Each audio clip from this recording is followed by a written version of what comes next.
కుండలిని జాగృతి అంటే ఇది మానవ శరీరంలోని వెన్నెముక దిగువన నిద్రాణంగా ఉన్న శక్తిని మేల్కొల్పే ప్రక్రియ. దీన్ని తెలుగులో కుండలిని శక్తి లేదా సర్పశక్తి అని పిలుస్తారు. కుండలిని అంటే సంస్కృతంలో చుట్టలు చుట్టబడినదని అర్థము. యోగ శాస్త్రం ప్రకారము ఇది మన వెన్నెముక చివరన ఉండే మూలాధార చక్రంలో మూడున చుట్టలు చుట్టుకున్న పాము వలె నిర్దిస్తుంది. ఇది మనిషిలోని అత్యున్నత ఆధ్యాత్మిక శక్తికి ప్రతీక. సాధారణంగా ఈ శక్తి నిద్రాణ స్థితిలో ఉంటుంది.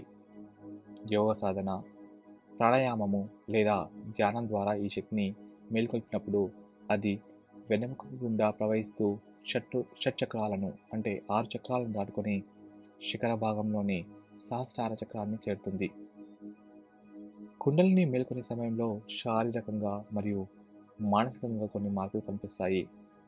ముఖ్యంగా శారీరక అనుభూతులు అంటే వెన్నెముకలో వేడి పుట్టడము, విద్యుత్ ప్రవాహం లాంటి జలధరింపులు అంటే టింగ్లింగ్ సెన్సేషన్స్ రావడము లేదా ఆకస్మికంగా ఒళ్ళు వణకడము. మానసిక మార్పులు అంటే అమితమైనటువంటి శాంతి, అకారణంగా ఆనందం చెందడము లేదా పాత జ్ఞాపకాలు, భావోద్వేగాలు ఒక్కసారిగా బయటకు రావడము. అలాగే అతీంద్రియ శక్తులు అంటే శబ్దాలు, రంగులు లేదా కాంతిపై ఏకాగ్రత పెరగడము. కుండలిని వల్ల ఆత్మజ్ఞానము, మానసిక ప్రశాంతత, సృజనాత్మక వంటి ఎన్నో ప్రయోజనాలు ఉంటాయి. అంటే మనిషి తన నిజస్వరూపాన్ని తెలుసుకుంటాడు, ఒత్తిడిని, ఆందోళనని సమర్థవంతంగా ఎదుర్కోగలుగుతాము. అలాగే మనకు కొత్త ఆలోచనలు, మేధస్సు మరియు సృజనాత్మకత శక్తి పెరుగుతాయి దీనివల్ల.